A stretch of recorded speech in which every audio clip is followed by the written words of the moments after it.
बिस्मिल्लाहिर्रहमानिर्रहीम अस्सलाम वालेकुम डियर स्टूडेंट्स। हम अपने पाइथन प्रोग्रामिंग कोर्स में बुक फॉलो कर रहे हैं simplified Python notes second edition. हम हैं चैप्टर चैप्टर 6 पे फंक्शंस के बारे में हम स्टडी कर रहे थे। एक इस तरह से यूजर डिफाइंड फंक्शंस या कस्टम फंक्शंस बनाए जाते हैं, इस पर हमारा टॉपिक था। स्किल 27 पार्ट 1 में हम देख चुके हैं कि किस तरह से फंक्शन क्रिएट करना है। उसका जो पहली लाइन है हेडर वाली, उसमें डेफ का वर्ड, उसके बाद फंक्शन का नेम है और नेम के बाद पैरेंथेसिस में coma separated list of parameters है और उसके बाद कॉलन का साइन है। इसके बाद बाकी तमाम लाइनें जो फंक्शंस का हिस्सा हैं, फंक्शन के स्वीट का या फंक्शन के ब्लॉक का हिस्सा हैं, वो सारी इक्वली इंडेंट की गई होंगी और आखिरी लाइन में रिटर्न स्टेटमेंट आ सकती है, रिटर्न का कीवर्ड आ सकता है। अब इसकी क्या डिटेल है, इस पर हम आगे चल के देखते हैं। हमने जो खास बात देखी थी वो पैरामीटर्स और आर्गुमेंट्स का फर्क था कि जो फंक्शन की डेफिनेशन में सामने ये मौजूद होते हैं, ये पैरामीटर्स हैं, ये वैल्यू कैच करते हैं आर्गुमेंट। और हमने ये भी कहा था नंबर ऑफ पैरामीटर्स जो है वो फंक्शन के, वो तादाद में, तरतीब के लिहाज से, तादाद के लिहाज से और टाइप के लिहाज से मैच करने चाहिए उनसे जो कि फंक्शन की कॉल में आर्गुमेंट्स दिए गए होते हैं। ये हम पहले देख चुके हैं, मजीद आगे से बात होगी। लेकिन ये कोई स्ट्रिक्ट रूल नहीं है पाइथन में, बेहतर है कि इसे फॉलो किया जाए और स्टार्ट में तो जरूर फॉलो किया जाए। हम ये 3 स्टाइल देख चुके थे। एक में हमने माई फन के नाम से फंक्शन बनाया, फिर हमने माई फन और माई गन, ये हमने अपने स्क्रिप्ट में 2 फंक्शन बना लिए। फिर तीसरी एग्जांपल में हमने दोबारा 2 फंक्शंस बनाए, एक का नाम माई अंडरस्कोर F1 और दूसरे का माई अंडरस्कोर F2 था। ये तीनों फंक्शन जो है किसी भी तरह की इनपुट नहीं लेते थे और कॉलर को आउटपुट भी नहीं देते थे, यानी तीनों में रिटर्न स्टेटमेंट भी नहीं थी। अलबत्ता ये कि ये तीनों कोई एक्टिविटी करके कुछ स्टेटमेंट या जुमला प्रिंट करते थे आउटपुट कंसोल के ऊपर। आज हम उससे फर्दर एग्जांपल्स देखते हैं जिसमें हम इनपुट लेने की बात करते हैं, थ्रू कंसोल ले लेते हैं या फिर हम इसको आर्गुमेंट के जरिए रिसीव कर लेते हैं, जो सबसे बेहतर तरीका है। और तीसरा है कि मेमोरी में पहले से मौजूद वेरिएबल को इस्तेमाल कर लेते हैं। और तीनों ये अब जो है वो कॉलर को तो वैल्यू रिटर्न नहीं करेंगे, लेकिन कंसोल पे प्रिंट जरूर करेंगे। तो आए चले हम देखते हैं।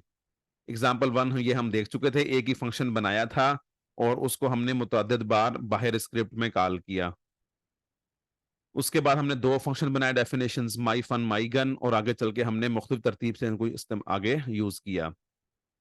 इसके बाद हमने 2 फंक्शन तो बनाए, लेकिन एक फंक्शन की डेफिनेशन में दूसरा फंक्शन भी इस्तेमाल किया। अब वो दूसरा फंक्शन पहले फंक्शन की डेफिनेशन में भी इस्तेमाल हो रहा है और वैसे भी कॉल किया जा रहा है। तो ये डिटेल हम प्रीवियस स्किल 27 पार्ट 1 की वीडियो में देख चुके हैं। अब आते हैं नेक्स्ट एग्जांपल 4 पे। इसमें हमने एक फंक्शन डिफाइन किया, उसका नाम रखा हमने कैपिटल ओ अंडरस्कोर एरिया, और उसके बाद पैरेंथेसिस खाली हैं और कॉलन है। पैरेंथेसिस खाली का मतलब ये हुआ कि ये कुछ भी रिसीव नहीं करेगा, इसका कोई पैरामीटर नहीं है, ये इनपुट रिसीव नहीं करेगा। अलबत्ता फंक्शन के अंदर जब आए हैं तो ये 1 2 3 और ये 4 स्टेटमेंट्स इसके अंदर मौजूद हैं। चारों की इंडेंटेशन यानी लेफ्ट साइड जो फासला है चारों का बराबर है। इसका मतलब है कि ये 4 लाइनें इस फंक्शन का हिस्सा है जिसका नाम ओ अंडरस्कोर एरिया है। पहली लाइन में स्क्रीन पे जुमला प्रिंट होगा, control entered into the function, ये जुमला नजर आ जाएगा। इसके बाद एंटर द रेडियस का के जो फ्रेज है स्क्रीन पे प्रिंट होगा और जो भी इनपुट एंटर की जाएगी उसको नंबर की फॉर्म में ऑब्वियसली, तो उसको फ्लोट में कन्वर्ट कर दिया जाएगा और वो वैल्यू एक्स को मिल जाएगी। और फिर इसके बाद एक्स की वैल्यू एक एक्सप्रेशन में इस्तेमाल होगी और एक और ए आर नाम से वैल्यू बन जाएगी जो कि एक्स इंटू 3.14 करके आएगी। ये हम जानते हैं कि ये एरिया ऑफ ए सर्कल का फार्मूला है, पाई आर स्क्वायर। इसके बाद हम नेक्स्ट स्टेटमेंट जो जस्ट ये बता रही है कि आपने स्ट्रिंग प्रिंट करना है, स्ट्रिंग और वैल्यूज मिक्स।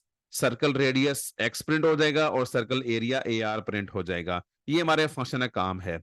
आगे चलते हैं स्क्रिप्ट में। ये क्या लिखा हुआ है कि एक हम स्क्रीन के ऊपर जुमला प्रिंट करवाएंगे, स्क्रिप्ट एग्जीक्यूशन स्टार्टिंग हेयर, यानी ये जो डेफ वाला सारा फंक्शन है ऊपर डिफाइन है ये 5 लाइनों में, ये फंक्शन एक्चुअली खुद से एग्जीक्यूट नहीं होगा, जबकि जब इसे कॉल किया जाएगा तब ये एग्जीक्यूट होगा। यानी अगर हम इस पूरे स्क्रिप्ट को जो कि ये नीले पोर्शन में गिवन है, इसको हम एग्जीक्यूट करेंगे तो शुरू में एग्जीक्यूट नहीं होगा, बल्कि फर्स्ट लाइन ऑफ एग्जीक्यूशन वो ये वाली होगी। हमारे प्रोग्राम में, हमारे स्क्रिप्ट में फर्स्ट लाइन ऑफ एग्जीक्यूशन वो ये होगी। उसके बाद function is going to be called, जुमला हमने प्रिंट कर दिया। उसके बाद कॉलिंग द फंक्शन, तो ये जब ये ओ अंडरस्कोर एरिया लिखा गया, इस मौके पे ये ऊपर वाला फंक्शन कॉल हुआ, और जो उसके अंदर वाले सारे काम हैं अब परफॉर्म होंगे। और उसके बाद जब वहां से कंट्रोल वापस आएगा तो ये नेक्स्ट लाइन पे आ जाएंगे हम, print control is back here, script execution ended. तो हमने कुछ जुमले प्रिंट कर दिया है। तो जब इसको एग्जीक्यूट किया तो पहली लाइन प्रिंट होगी, script execution starting here, function is going to be called. तो ये script execution starting here, function is to be called print हो गया। इसके बाद कंट्रोल जंप करके फंक्शन के अंदर आ गया। फंक्शन में पहला जुमला है control entered into the function, फिर एंटर रेडियस करवाना है। तो ये control enter into the function आ गया, एंटर द रेडियस किया यूजर ने या हमने उसे 4 प्रिंट किया, तो 4 की वैल्यू x को जाके मिल गई है। उसके बाद वो सर्कल का एरिया कंप्यूट हुआ, और फिर जो नेक्स्ट प्रिंट स्टेटमेंट थी सर्कल रेडियस x प्रिंट हो गया, और सर्कल एरिया जो भी निकला था ये 50.24 ये प्रिंट हो गया है।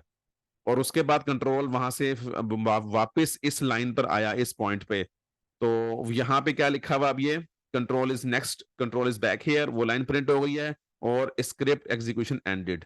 तो ये हमने छोटा सा एक स्क्रिप्ट बनाया जिसमें एक फंक्शन डिफाइन किया। फंक्शन इनपुट कुछ नहीं लेता, लेकिन इनपुट फंक्शन के जरिए से, ये इनपुट फंक्शन के जरिए से वो यूजर से एक वैल्यू रिसीव करता है, और उस वैल्यू किसी फार्मूले में इस्तेमाल करके, एक्सप्रेशन में इस्तेमाल करके आंसर जनरेट करता है, और इस आंसर को वो फंक्शन खुद ही स्क्रीन पे, आउटपुट स्क्रीन पे प्रिंट कर देता है।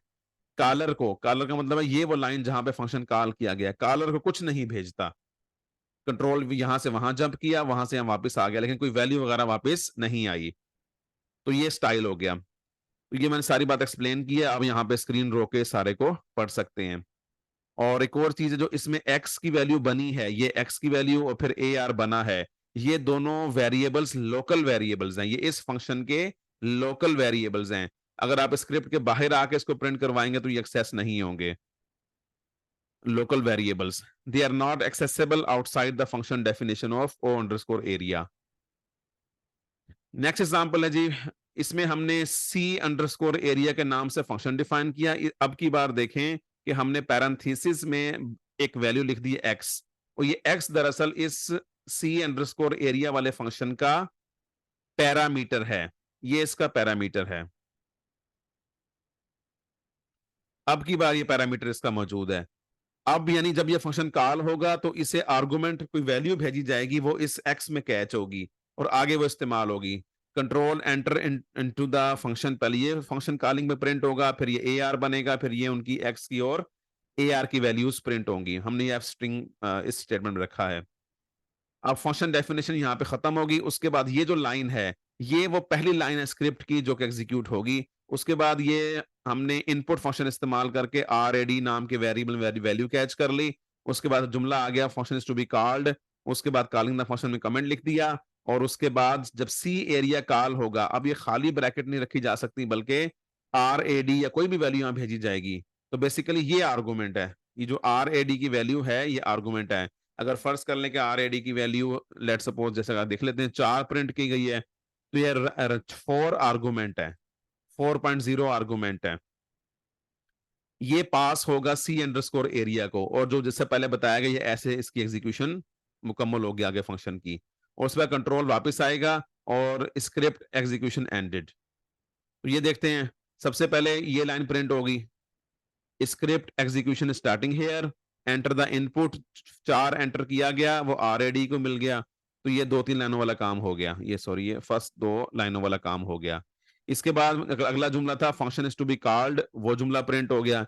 ये असल में तरतीब आपने नोट करनी है खुद से, जब आप अपने पास ये जुपिटर में या कोलैब में या किसी भी और सॉफ्टवेयर में आप टाइप करके पाइथन प्रोग्राम जब किसी भी रेलिवेंट सॉफ्टवेयर में एग्जीक्यूट करने लगेंगे, तो आप तरतीब देखें कौन कौन सा काम पहले हो रहा है। पहले ये वाला काम हुआ, फिर ये वाला काम हुआ, फिर ये वाला काम हुआ, और उसके बाद सी अंडरस्कोर एरिया कॉल हुआ, और रेड की वैल्यू 4 एज ए आर्गुमेंट वहां भेजी गई, एक्स पैरामीटर ने उसे कैच किया। अब एक्स की वैल्यू 4 हो गई है। अब जो जुमला नजर आएगा वो ये controlled enter into the function हो गया। उसके बाद रेडियस कंप्यूट होके सर्कल सॉरी रेडियस की वैल्यू प्रिंट की जाएगी, और उसके बाद एरिया की वैल्यू जो जो कंप्यूट हुई अभी अभी वो प्रिंट की जाएगी। उसके बाद आएगा कंट्रोल इज बैक हेयर। तो आगे देखते हैं चीजें ऐसी ही हो रही होंगी। Controlled enter into the function, और जो है वो रेडियस की वैल्यू इस्तेमाल हुई, सर्कल एरिया बना, और फिर कंट्रोल सर्कल रेडियस और सर्कल एरिया प्रिंट कर दिया गया। Control is back here, script execution ended. तो ये एक और फंक्शन बना दिया। इसमें और पहले वाले में फर्क ये था कि पहले वाला फंक्शन खुद से ही इनपुट स्टेटमेंट यूज करके यूजर से डायरेक्टली इनपुट ले रहा था, जबकि ये वाला फंक्शन इनपुट स्टेटमेंट यूज नहीं करता बल्कि वैल्यू कैच करता है कॉलर से। ये कॉलर है, नोट करें। अब कॉलर आरएडी की वैल्यू भेज रहा है, कॉलर वैल्यू भेज रहा है, और जो मेन स्क्रिप्ट है उसमें इनपुट मौजूद है। इनपुट फंक्शन मेन स्क्रिप्ट के अंदर है और कॉलर वैल्यू प्रोवाइड कर रहा है एज एन आर्गुमेंट, वो पैरामीटर में कैच करके इस्तेमाल कर रहा है। जबकि इससे पिछली एग्जांपल 4 में ये था कि कॉलर कुछ भी नहीं भेज रहा था, और जबकि जो फंक्शन था वो खुद से यूजर से इनपुट फंक्शन के जरिए से वैल्यू वसूल करता है। तो यहाँ पे ये एक्सप्लेन कर दिया गया है। और इसमें नोट करें कि जो रैड है, क्योंकि रैड बाहर है, यानी कि रैड स्क्रिप्ट में है लेकिन फंक्शन की डेफिनेशन से बाहर बना है, तो रैड एक ग्लोबल वेरिएबल है। और पाइथन इस बात को अलाउ करता है कि अगर ग्लोबल वेरिएबल पहले बन चुका है तो फंक्शन की डेफिनेशन में वो भेजे बगैर भी इस्तेमाल हो सकता है अगर फंक्शन बाद में कॉल हो रहा है तो इसलिए यहाँ पे जो काम किया गया, अगर ये सी प्लस प्लस में ऐसा बिल्कुल नहीं होता, तो आप देखेंगे यहाँ पे क्या किया, अगर वही पहले की तरह रैड बना है, कंट्रोल C2 एरिया नाम का फंक्शन ऊपर डिफाइन किया यहाँ पे, तो C2 एरिया कॉल किया गया। नोट करें, C2 एरिया कोई आर्गुमेंट नहीं भेज रहे, उसका कोई पैरामीटर नहीं है, बल्कि C2 underscore area function control entered into the function print किया उसने, और उसके बाद रैड वो डायरेक्टली यूज कर रहा है। इसका मतलब ऐसे पता है इस फंक्शन को कि जब ये लाइन पे बात पहुंचेगी 3.14 multiply by red multiplied by red, जब यहां बात पहुंचेगी तो रैड की वैल्यू बन चुकी होगी, तब ये ऑटोमेटिकली इस्तेमाल हो जाएगी। अगर ये रैड की वैल्यू यहाँ पे ना बनी होती और बाद में ये फंक्शन कॉल हुआ है, तो फंक्शन की डेफिनेशन के अंदर रैड इस्तेमाल ना हो पाता। तो पाइथन इसको भी अलाउ करता है, अगरचे हम इसे कभी रिकमेंड नहीं करेंगे कि इस तरह से अनकंट्रोल्ड वे हो। कंट्रोल्ड वे ये है कि उसे आर्गुमेंट भेजा जाए, वो पैरामीटर में कैच करे, जो पिछले एग्जांपल में किया हमने, फिर उसे इस्तेमाल करें। या फिर इससे जो निस्बतन अगला निस्बतन कमजोर तरीका है वो ये है कि फंक्शन के अंदर ही इनपुट स्टेटमेंट हो। और ये सबसे तीसरा तरीका है जो कि सबसे कमजोर है और कई लैंग्वेजेस में अलाउ ही नहीं है, पाइथन में अलबत्ता अलाउ है। वो ये है, पाइथन चूंकि बेसिकली एक स्क्रिप्टिंग लैंग्वेज है, मैटलैब में अलाउ है, पाइथन में अलाउ है, लेकिन C++, फोर्ट्रान में अलाउ नहीं है। कि पहले से ग्लोबल वेरिएबल बन चुका है, अब उसके बाद जब कोई फंक्शन होगा वो उसको ऑटोमेटिकली इस्तेमाल कर लेगा, ये बाकी लैंग्वेजेस में ऐसा नहीं होता। बहरहाल यहाँ चूंकि होता है तो हमने एक बार just for the sake of knowledge करके दिखा दिया, ये बहरहाल मुमकिन है कि स्क्रिप्ट में पहले ये लाइन एग्जीक्यूट हुई, फिर ये एग्जीक्यूट हुई, रैड को वैल्यू मिल गई, और उसके बाद C2 एरिया कॉल हुआ, उस C2 एरिया फंक्शन के अंदर रैड ऑटोमेटिकली इस्तेमाल हो रहा है, ना भेजा गया, लेकिन उसका नाम वहां पे इस्तेमाल हुआ जिसकी वजह से वो वहां पे यूज हो चुका है। तो वो सेम आंसर रिपीट हो जाएगा। जब वहां काम मुकम्मल हो गया, circle radius circle area print हो गया, तो उसके बाद कंट्रोल इज बैक है प्रिंट हो जाएगा और स्क्रिप्ट एग्जीक्यूशन एंड हो जाएगी। तो ये उस जैसा ही कुछ ही आपको सिलसिला नजर आ गया। तो ये जो बात एक्सप्लेन की गई है, इसमें जो AR है, is an identifier of the local variable, obviously पहले की तरह AR तो सब में बन ही यहाँ पे रहा है फंक्शन की डेफिनेशन के अंदर, तो लिहाजा AR एक लोकल वेरिएबल है, लेकिन रैड एक ग्लोबल वेरिएबल है। तो ये आज हमने इस वीडियो में 3 तरीके देख लिए फंक्शन डिफाइन करने के। वापस ऊपर टेबल पे दोहराने के लिए चलते हैं कि हमने किया क्या एक्चुअली। पहले हमने ये 3 बनाए फंक्शंस, ये 1 2 3।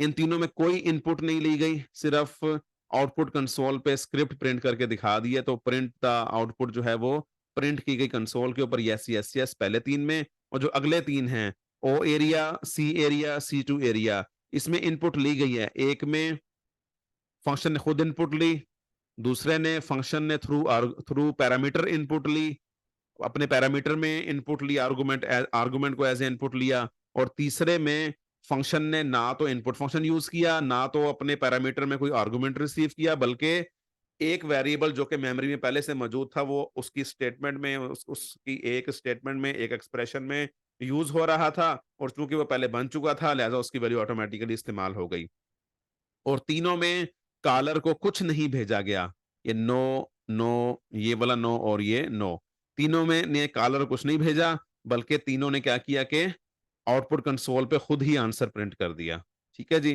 तो ये हम मुख्तलिफ स्टाइल से हमने काम देख लिया तो इसके बाद हम नेक्स्ट लेक्चर में बात करेंगे इनपुट भी ले रहे हैं और आउटपुट कॉलर को वापस कर रहे हैं थैंक यू वेरी मच अस्सलाम वालेकुम